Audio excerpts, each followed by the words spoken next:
We did two things tonight simultaneously. Three things perhaps. We gave the leading of the chant over to Kiran, so it shows that any counselor can lead a chant anywhere, number one. While you were chanting, I went into a practice of my own, and through the power generated by your chanting, it helped me very, very much to send forth healing thoughts to all those sick people around the world. Thank you. Good, fine. So shall we start off with questions?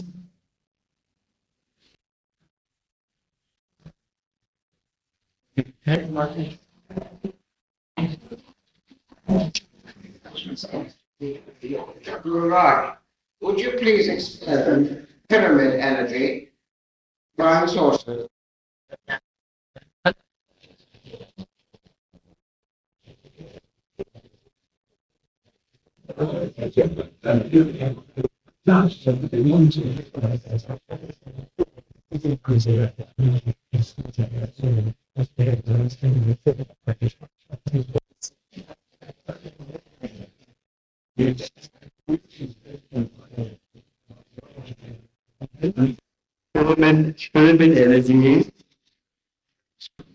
Pyramid energy, flying sources, and what was the third?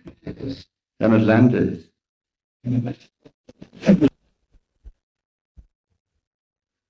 Pyramid energy might fall under science.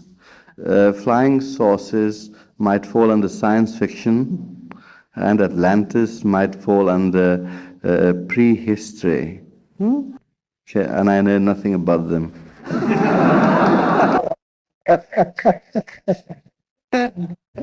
Nevertheless,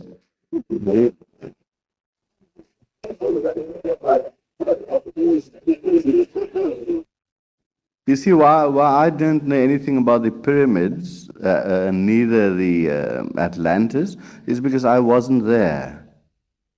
And the only things I like to talk about are things of my personal experience, which I could cognize now. Nevertheless, there is a theory which most people of science would know, that the pyramids were built in such a way where the length and height of the pyramid would be the total distance from Earth to the Sun. Now, these things can be commonly looked up in any encyclopedia. But what I could rather speak about, that do the pyramids, from the pyramids, is there any spiritual energy? Is there any spiritual energy that could emanate from the pyramids? Now, this I believe can be done and is done. I remember that when I went to visit the pyramids, I meditated in one of the chambers there. Fine. And I found the vibrations so intense and so beautiful that one could almost levitate in the atmosphere produced in those chambers. There are many chambers which are naturally undiscovered, as they say, but the special one that was opened, I found the energy extremely dynamic. Now, what would happen if a person builds a pyramid-shaped thing here in England and would decide to meditate in it? Now, if the pyramid shape can produce a certain energy, fine. I'm catching someone's thoughts. Is anybody trying to build a pyramid here to meditate in? Have you built one? I see.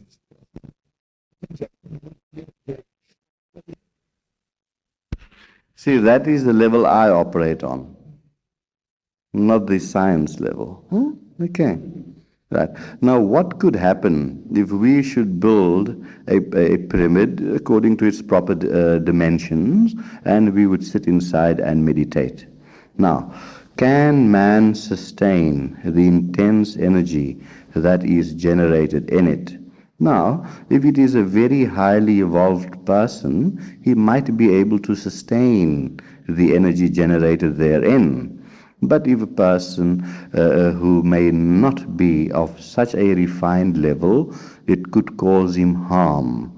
So whoever wants to experiment, do so at their own risk. Someone conducted an experiment where the pyramid was made. I think this you'd find in the book called Discoveries Behind the Iron Curtain or something, Psychic Discoveries, where they found that a blunt blade could be put into the shape of the pyramid and the blade could be sharpened. It would be sharpened. This is what I have read some years ago. Now, if the energy generated there could have that effect on metal, right, and blades are of very hard steel, what effect could it have on the human being, the bones, flesh and blood? It's also been said that the energy generated in the proper shape and dimension of a pyramid could, I believe they found a dead cat in one of the pyramids, and the flesh was sustained and it did not rot away. And so now, can we say that if we should build a pyramid and live in there, this body won't die? Or go into a state whereby it will not perish? This is still subject to scientific experiments. And perhaps we might have scientists in future who would like to experiment on that. The only thing I could say about the pyramids, that the people who constructed those pyramids were of a very highly evolved civilization. Good. Now, if they were very, very highly evolved, and found the secrets of the way they built the pyramids, then naturally it presupposes that there was a time where people were perhaps even more highly civilized than us, or had reached a higher mental caliber, a greater, higher thinking ability than us. Now, this substantiates the very thing we discussed this morning of creation, preservation, and dissolution. This substantiates the theory that everything operates in cycles, that a society can reach a certain intellectual height, analytical height, and then that whole world or the universe could dissolve again and start over all over again. So in the scheme of eternity, there are these cycles that keep on operating. And the same answer would apply to the question of Atlantis, where people were highly skilled and highly civilized. And of course, that era ended and we started all over again. So to measure eternity would be to measure it in terms of cycles that perpetuate itself over and over and over again. As far as the flying saucers, UFO, is that what it's called? Unidentified flying objects are concerned, this is definitely a reality. Of course, there have been pros and cons on it, about it, but it is a reality where there would be other existences, perhaps beyond our solar system, and who are far, far more advanced than us to be able to send such vehicles exploring through space and to visit Earth. Now, this is very true. This is definitely very true, because man thinks that he is the highest entity in this universe. This is not so. Now, in certain kind of travels where man is able to project his innermost being, can call it the astral body. He can project that. Now, this I'm talking of experience, right? You can project your inner self, whereby you can visit other planets, and not only planets, but other universes, and where you can actually see, converse, and commune at a certain level, at a spiritual level, with beings, that are far, far more advanced than us. A person has an invention, you call it a new invention. Good. So that person, what he has actually done when he comes out with a new invention is that such an invention is already existing somewhere in the universe. And he has just tuned himself in, reaching a certain mental pitch, a certain mental height, where he could tune in with the inventors of that very object somewhere in the universe. And it is by going deeper into the levels of the mind, as we always say that the extent of the mind is to the extent of the entire universe. So the mind can reach other universes, other galaxies, other universes, whatever you want to call them, and draw that knowledge here onto this plane called Earth. And the only way to do that is to go beyond the 10% of mind that we know. We have to explore the 90% in its deeper depths. And this is possible and can be done. This might be given to the very few, granted, but it is not impossible, and there are other existences of a much, much higher level than ours, where even for communication purposes, words are not necessary, where minds communicate immediately, and where minds work in unison and where hearts work in unison. And that is at a far higher relative level. So when a person passes away from this planet Earth, say after death, for example, and if he has evolved beyond the levels of this planet, he can exist and find existences on other levels of existences, another existence on another planet or in another universe. And this is true. It can be experienced, but what we are interested in, can we experience it here and now? And the answer is yes, it can be experienced here and now. And it can also be verified experientially. So, for example, say a scientist, he can tune in. He can tune in with theories that are unknown in this world today, but he can tune into theories that are known in other worlds, in other universes. It depends. So, if all scientists or in the field of any discipline for that matter would go deeper into meditation, it will help the person in that particular field to conceive of much, much higher ideas. And this is one of the ways how things get invented. For example, Edison, his mind was tuned at such a high level that he brought to the world many, many inventions. It depends upon the level of the mind man has reached. And when you reach that level of the mind, it is just a matter of being able to focus it to whichever way we want to focus it. So people that reach a very high level of mind can be, if they want to be, very, very versatile. They can do that. Yes. Okay. I know the answer is not really complete because I can't really answer you on a very, very scientific basis. And neither could I prove to you the existence or show you here and now the flying saucer. Okay. Firstly, Guruji, thank you very much for a very full and frank answer to that last question. It's very interesting. The master Utumi Lao Singh wrote, an adept is only an adept when he's using his powers At all other times, he is an ordinary mortal and may make mistakes. Would you agree with that? And could you tell us up to what level of consciousness this might apply? Yes, beautiful.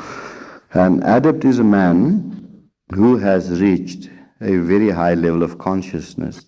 That is accepted. Fine. Meanwhile, if he should exist in that level of consciousness all the time, then he would have to live in some Himalayan cave. Fine. So he has to adapt himself to the present level of consciousness. The present level of consciousness that would comply with the surroundings he lives in. A good teacher is always a person that teaches just 2 steps ahead, always. Or else he'd be throwing people into confusion. He would be throwing people into confusion. So although the adept, the teacher, although he has encompassed the entire universe within his arms, he has to necessarily limit the teaching to as much as what could be understood, or else he won't be able to communicate. So he has to, at times, lower his vibrations to the vibratory level of the world around him, and yet just a bit more so that he could lead on a little at a time. 1 step enough for me. That would be his ideal. And that is the best way, and those are the kind of teachers we do need today. That could show us 1 step at a time, little more, little more, little more, all the time. Okay. Yes. Gururaj, you explain how human being lives on 3 levels. There is the body and the mind and the spirit. And you explain how in fact the man must live fully on those 3 levels. Could you explain where the heart fits in? I mean, is it something which exists on all 3 levels? Or is it a sub-level of one of those 3 levels? Or is it a 4th level? Right. Yes, that's very good. When we talk of heart, we do not talk of the little physical organ.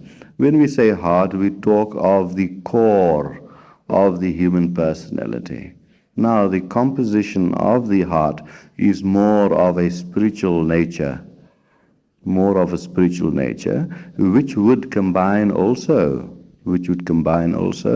the mind and the body. Because the spiritual nature, being pure, has to be filtered through the mind, the conditioned mind perhaps.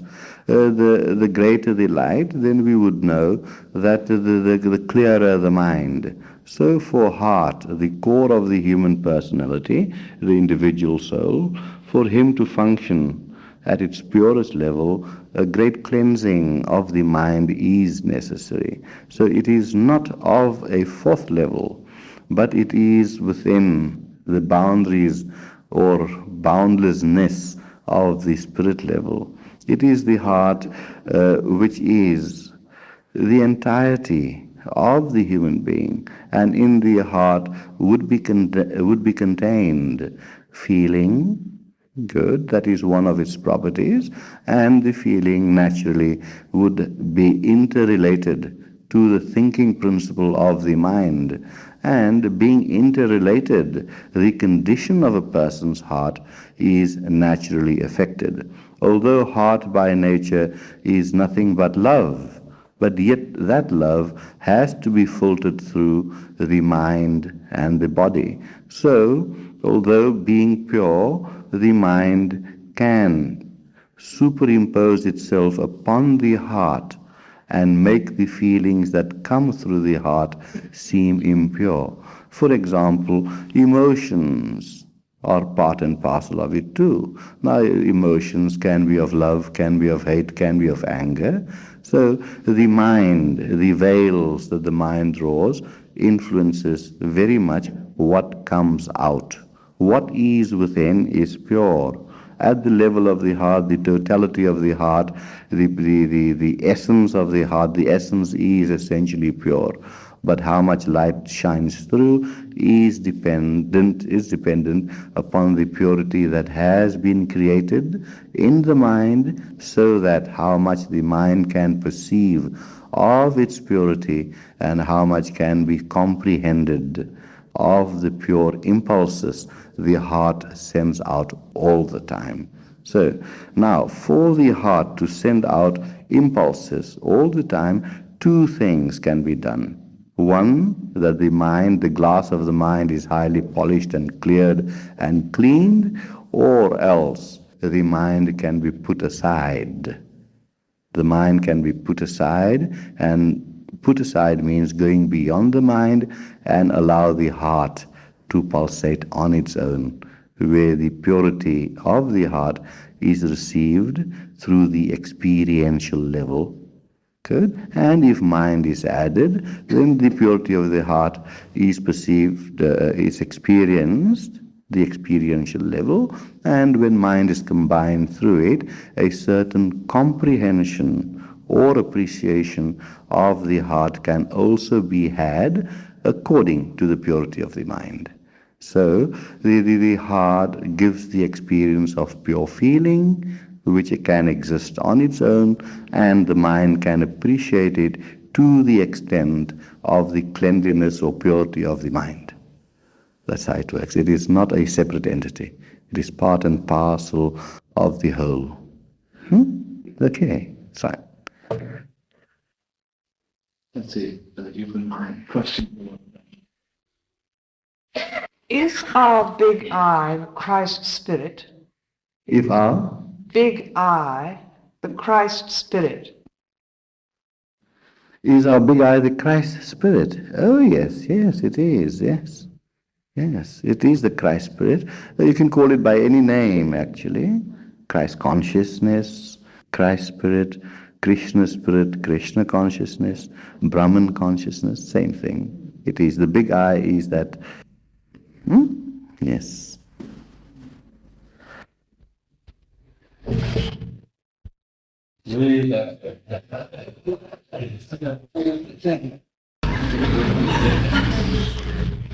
You see, I leave myself out of it. Whose questions to accept, I leave to the chairman. I feel that in my own life, I have the great good fortune of coming across many people on a day-to-day basis of a very high level of understanding and development. What puzzles me is this. It seems that some of these people are deeply committed to and involved in religion or philosophy or some system of spiritual development. Others of these people, while being equally highly developed, are quite disinterested. How does this come about? Yes, it is very natural. I've said this before, that if there are 4,000 million people in the world, there should be 4,000 million religions. Yes. As if there are 4,000 million people in the world, there should be 4,000 million religions, because every person has to find his own way according to his capacity and from where he stands. So therefore, we do not condemn anyone and we do not condone anyone. The person must find his own way. Every person must formulate his own method of progress. If a person believes in Krishna, we encourage him to believe in Krishna. If a person believes in Christ, we encourage that as well. Because essentially it is all the same. What is to be encouraged, what the essence of all these various beliefs is the sincerity and the seeking that a person has. That is the most important thing. It is not the way, if the tree has to come down in the garden, one might want to saw it down, one might want to chop it down, and one might want to dig it out, yes. I see. So whichever way one follows, It's not really important. Is the sincerity of the purpose that is important. And I have not yet met any atheist. I have not ever met any atheist. As long as a person starts believing in something, then he is automatically a theist. You might come across a person who is an entire materialist. He does not believe in anything beyond the material. And to such a person, as Vivekananda would say, that what you call material, I call spirit. It's the way one looks at things. It is the angle of vision. So, therefore, Christianity too says that there's no hope lost for anyone. Whichever path one chooses must lead one to the goal. Even if they believe in any goal or not, the goal is there. It is always there. And consciously or unconsciously, man's search is for happiness. And this search for happiness is itself a proof of a person wanting to find the source of happiness. And the source of happiness is what we call divinity. So whatever the belief is not important, because man progresses. If man is guided properly in a certain path, in his own path, guidance in his own path, then he would surely reach there quicker, better, with less trial and error and less suffering. Okay.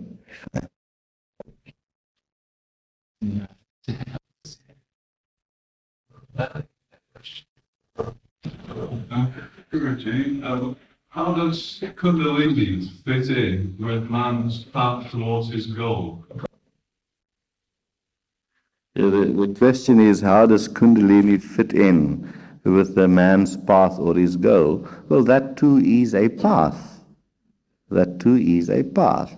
Now, Kundalini, which is called the serpent power by some writers, is also a path where a certain recognition is made of an innate energy within us. Right? Someone would call it, say the Christian would call it Christ consciousness within us. The Tantric Shastras, that is a certain belief or a philosophy that originated in southern India. It's called Tantric philosophy. They believe in the same consciousness that is within us, but that consciousness is portrayed very symbolically by a certain power that is within us. Now, they do talk about the various chakras that are within man, and each chakra stands for a certain stage of development or a certain aspect that is within the man. So, by the practice of Kundalini Yoga, one cleanses these various aspects, these various chakras, so that this consciousness or divine energy that is within us could flow through our behavior and actions in life in its grosser form, and could flow in its subtler form until it merges away into its own self. In other words, energy is a manifestation of the manifester, and according to tantric literature, of which Kundalini forms a part, the manifestation merges back into the unmanifest or the manifester. So it is forming a union between Shiva and Shakti. Those are the terms that are used, that where Shiva and Shakti combines and forms the union. Now, the Bible too teaches the same thing, that man must proceed back to his source. And as Christ has said, that I and my Father have become one, or I and my Father are one. So it is essentially what I'm trying to point out, that these are just various paths, and any path can be followed. It is not the philosophy that matters so much, but it is the practice of the philosophy and the sincerity that is behind it that matters. The sincerity to seek and wanting to achieve the union, that is the whole aim and goal of life. We, for example, in our meditational practices, we do our practice based on very scientific principles, which has nothing to do with any form of theology whatsoever.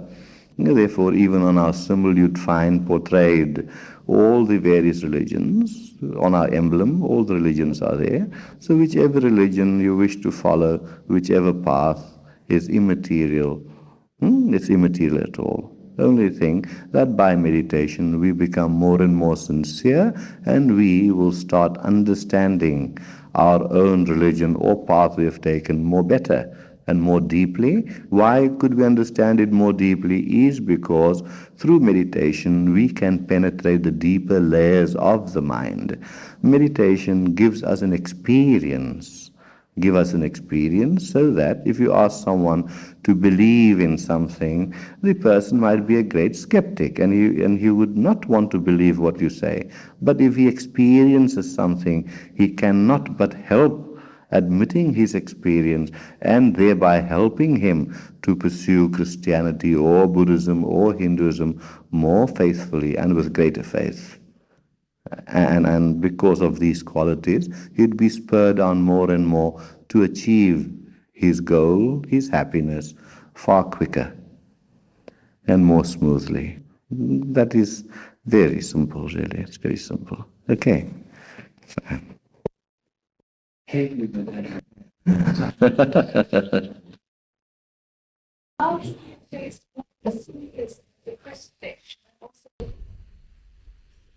No, that is theology. I wouldn't like to go into that because there are very, very many interpretations of these things, and by me giving my interpretation would be in conflict with someone else's interpretation. We don't enter theological controversies. Okay, fine. Sorry. Yes, just. I'd like to say that you Gururaj Ananda meditation, which is beautiful. You tell me, please, if you can, does evil have a life force of its own? Are people really possessed? And can evil exist outside of man? I didn't catch the first part. And? Can people really be possessed? Yes. And can evil exist outside of man? Good. Yes, beautiful question, yes. We are going to talk about spooks.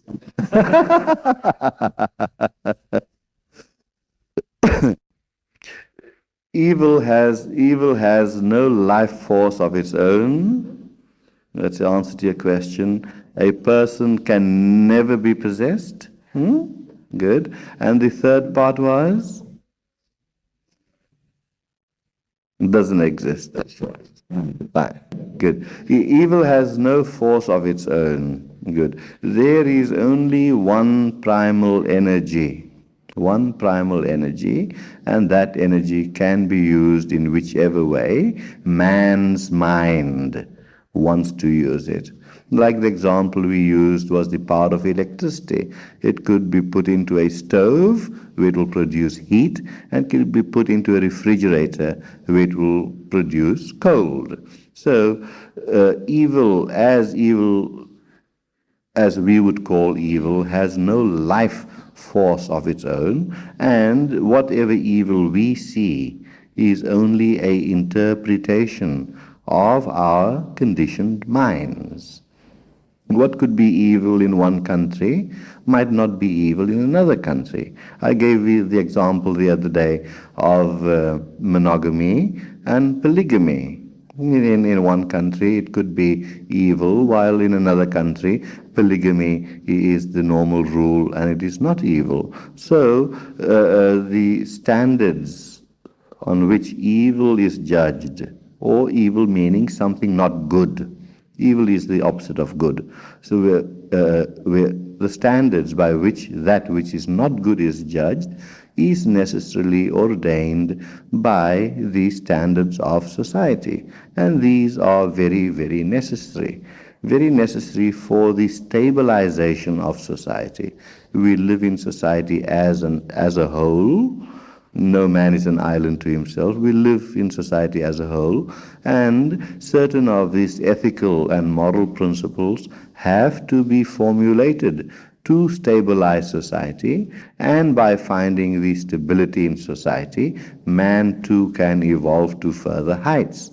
And these various do's and don'ts, like the commandments we have of all religions, they do perform a very, very useful purpose. They perform a very, very useful purpose which will draw us away from the so-called evil. So-called evil, because if we use that very energy, the same energy, if we use it wrongly or through a diseased mind or a conditioned mind, the very energy could be harmful and hurtful to people. Now, when that energy is used for harm of others, then we can call it evil. But in reality, there is no evil. In reality, there is no evil. It is just the primal energy that exists. Right. So the primal energy becomes good or bad according to how we use it. So the purpose of meditation here too would be for us to be able to experience the primal energy at its essential level, so that we, gaining strength from it, will not use it wrongly, because experiencing it creates in us greater joy, and joy will not be used wrongly. Good. Now the second part of the question was, could we be possessed by any evil spirit? The answer is a definite no. Now we have theories of exorcism, good, where someone is believed to be possessed by an evil spirit. Now, I do not believe this. Man is so complete, his inner self is so complete that he could never, ever be possessed by another entity. What happens is this. This is a theory which goes to very, very many deeper levels.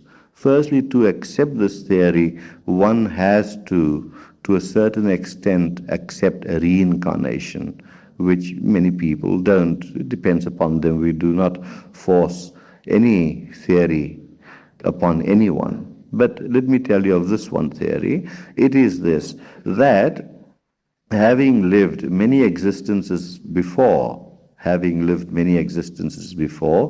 having had various lives, all kinds of lives, there could happen in the human mind a certain factor which could make a person live a dual life at the same time, like a schizophrenic. That at one time Mrs. Jones could act in a certain way, and at another time Mrs. Jones acts in a completely different way. In other words, there are two different personalities. There are two different personalities within the one body. Now, in the same way, when we had existed before in a lower form of life,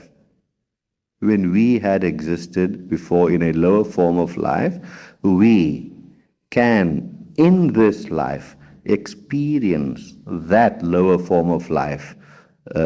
Perhaps it was not a good life, and that can be brought forth even in this present existence.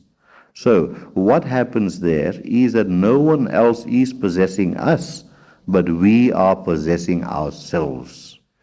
We are possessing ourselves because of an imbalance that has taken place in our minds we allow our memories to go back to a level of a previous existence, of a previous life, and bring that life forward into this life. And we behave absolutely strangely, as if we are possessed.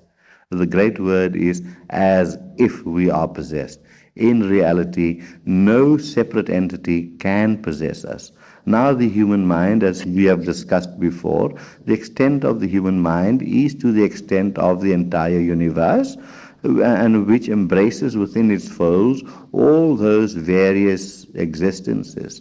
And due to an imbalance of the mind, a previous existence can be reawakened and re-experienced in this lifetime. And that is why we have diseases like schizophrenia and things which are called possession.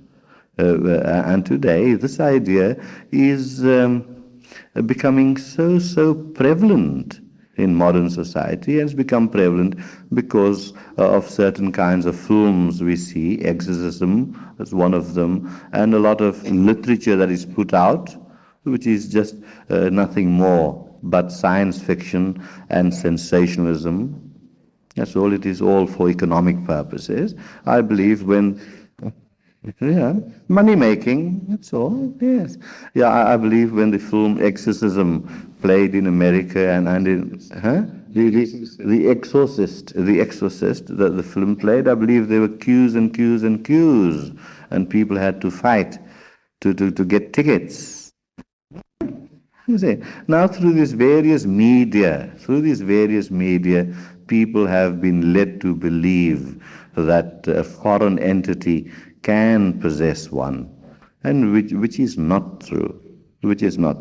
Now, I give you a little example that happened to us in Cape Town. Kiran will tell you about it.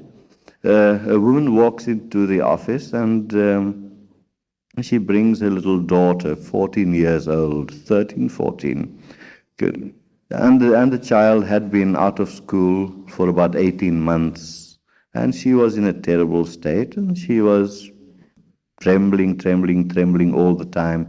She couldn't relate with anything or anybody. And the mother sat opposite me in the chair, and here the daughter sat. And the first thing the mother said, that my daughter is possessed. I turned my chair and I sat looking at this girl there, and I stared at her for 5 minutes, sending some spiritual energies, divine energies, you can call them, to her. And slowly the girl stopped her trembling, and slowly, she started settling down. And she settled down. Her eyes had been sunken in.